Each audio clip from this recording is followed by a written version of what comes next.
It's not a coincidence. We have to look for a new world order. There has to be a world order where law, respect of humans, respect of nations, respect of peoples, and cooperation will have to prevail. Peace will have to be there. They can't continue dominating from slavery to colonialism to neocolonialism to hegemony. How long can people sustain this dangerous ideology destabilizing every part of the world? So I say the Eritrea-Russia or Russia-Africa relationship is not a coincidence. It's a reality that makes this a mission. It's a mission for humanity. Humanity will have to fight for creating a world order that takes everybody out of this jungle. This is a jungle where you have this minority of minorities making life very difficult for everybody. So I say this is not a coincidence. It's not even an option for us to come and work together in solidarity. It's a mission. It's a mission for humanity. It will be inclusive of everybody, Russia, Africa, but also Latin America, Asia. People in Europe and America are also suffering from this dangerous ideology that we have witnessed the last 30 years. Welcome back to Drawer for Africa, the channel where we uncover the untold truths and fight for the liberation and dignity of our continent. If you're new here, don't forget to subscribe, because on this channel, we expose the lies, hypocrisy, and hidden agendas threatening Africa's sovereignty every single day. Today, we're diving into a topic that's not just about Eritrea, it's about the future of Africa and the global fight for justice. For centuries, Africa has been the playground of imperial powers, from slavery to colonialism to neocolonialism, and now a new wave of domination disguised as freedom and democracy. But how long can this dangerous ideology of control and destabilization continue? Eritrea, a small nation in the Horn of Africa, has become the latest target. Why? Because it refuses to bow. It stands as a symbol of resistance to Western imperialism, rejecting outside interference, and calling for African solutions to African problems. But now, calls for regime change are growing louder, led by the same forces that destroyed Iraq, Libya, and so many others. The question is, will we let them turn Eritrea into the next victim of their destructive agenda? This is not just about Eritrea.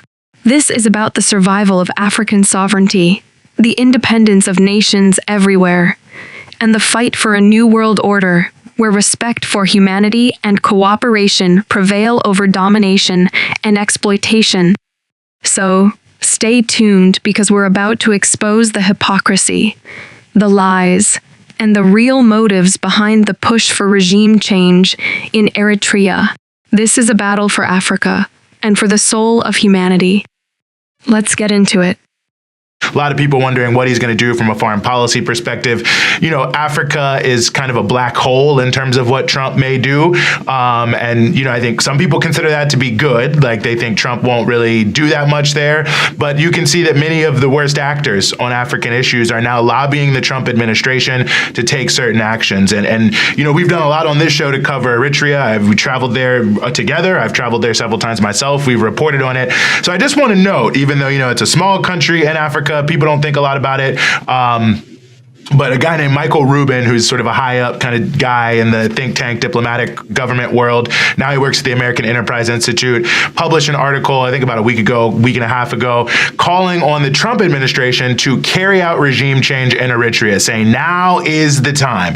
And anyone who follows Eritrea, you know, or honestly any country where there's regime change, same basic story. It's evil, it's a dictatorship, there's all these bad things, and now is the great opportunity for America to bring freedom and democracy to Eritrea. Eritrea. So this is actually a long-running issue. Eritrea is under sanctions. It's been under sanctions. There's consistent sort of calls from people like Michael Rubin, but in a context where, you may have a kind of tabula rasa type situation in the Trump administration, I think it can be particularly dangerous because these things can kind of sneak in, if you will, if there's not necessarily awareness of what's going on. And I want to raise it for a couple of reasons that I think are very important for people to recognize why this is a bad idea. I mean, first and foremost, we're talking about Eritrea, which is in the Horn of Africa, which is already one of the parts of the world that is the most war-torn. I mean, Sudan, which we talked about earlier on this show, Ethiopia, which has numerous running conflicts, Somalia, which has numerous running conflicts, an area of the world where people have been intensely suffering due to many different wars, interventions, sanctions,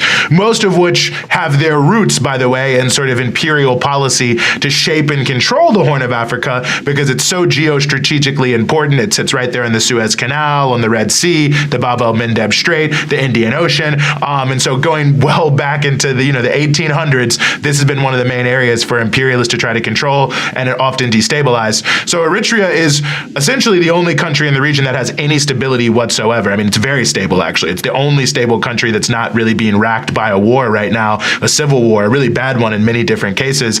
And undoubtedly, any attempt at regime change in Eritrea would destabilize that country because this is a country that, like many countries that are targeted for regime change, whatever critiques people have, there are many people who support the current government and undoubtedly would stand up and push back against regime change, which means the country would be torn apart. So a region that is already suffering, unimaginable horrors from destabilization, sanctions, different regime change efforts that have existed would be sunk even deeper into the mire, and the people of Eritrea and the surrounding countries could only suffer any more. So in the same way we look at Iraq, in the same way we look at Libya, in the same way we look at all of these different countries, this effort in general, just beyond anything else, to try to ask for and push for regime change in Eritrea by elements that are, in the Republican Party, so they feel like they can influence Trump, is very, very dangerous for African people in the Horn of Africa. And then one other thing I want to just note about this, or two other things quickly.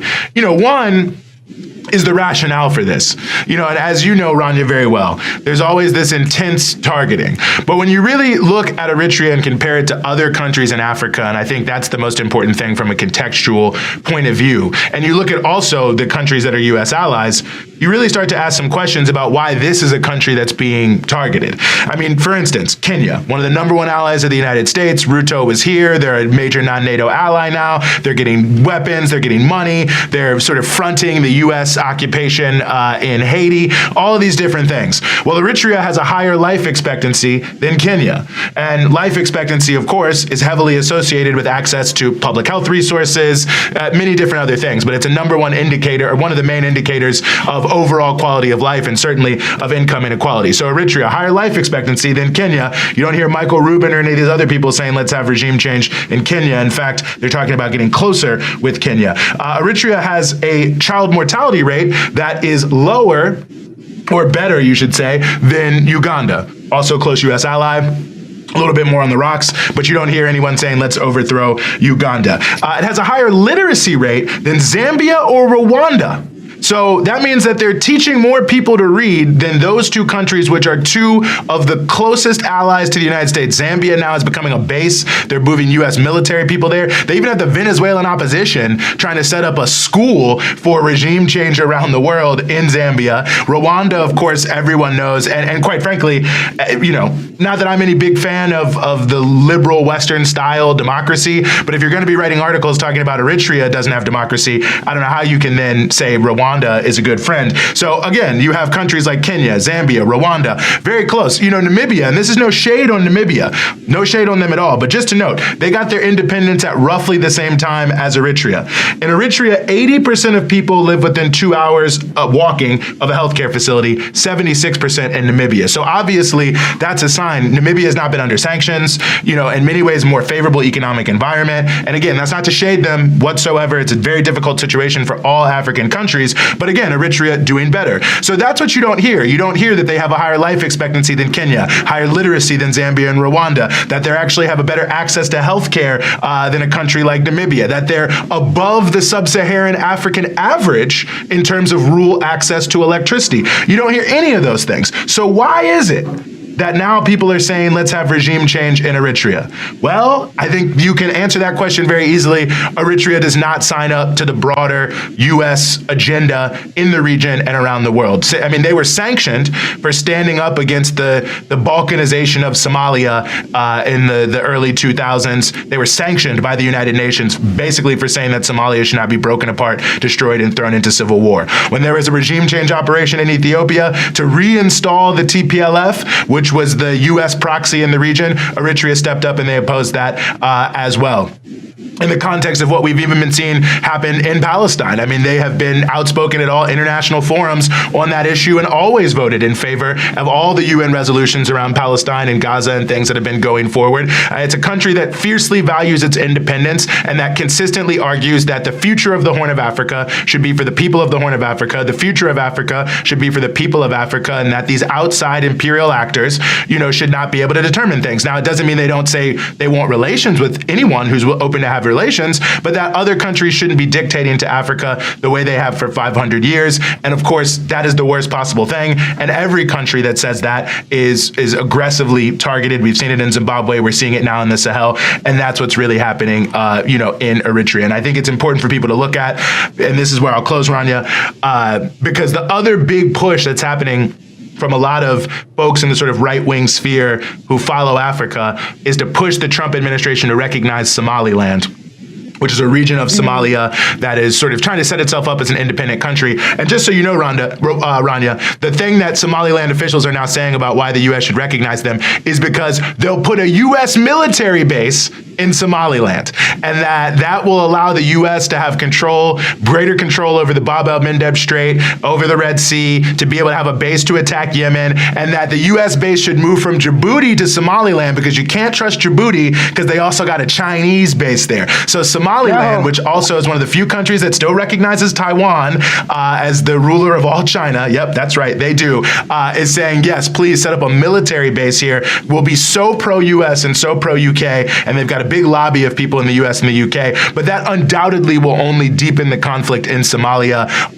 Somali people in many other parts of the country are fiercely opposed to this dismemberment. So you've got this push coming from people to say, let's do regime change in Eritrea, let's recognize Somaliland in the Trump administration, and all of it is of one piece, to try to make sure that the broader Horn of Africa, Red Sea, Nile Basin area, it remains within the control of imperial dictates, that any country that is standing up to that is weakened, and that the area is balkanized and racked in war, which they're not that concerned about. They're happy for these places to be racked in war because ultimately, to the extent they start to come together, it can really shift the balance of power on a world scale. The same thing in many other parts of the region. You see that divide and conquer is the way they want to rule. So, Eritrea is a small country that not a lot of people hear about, but I think, it's important to note some of these things, because if it's not brought out into the light of the day, that's how these policies, can sort of sneak up, and it will be devastating for the entire region of the Horn of Africa for these types of moves like a regime change push. And I think anyone who cares about, not having more wars and more destruction in Africa, really should raise their voice on this. And I just hope that you check out some of what we've done about Eritrea here at Breakthrough News. I know for some people, they don't like what we have to say, but I think ultimately it's an important perspective to understand African countries, development in African nations, and what possibly can come and what we will hopefully see come for Africa here in the rest of this century, which is real self-determination and liberation. So sorry for that monologue there, but really, No, I think it's really important. I think people need to take very seriously this neoconservative attitude about the world, which really at this point exists in both parties. But, the neocons, they always make a comeback, and they have this good and evil view of the world that doesn't actually have any basis in reality in terms of, because there's no such thing as good and evil. That's just a very black and white view of the world, but it's a very convenient view of the world that literally just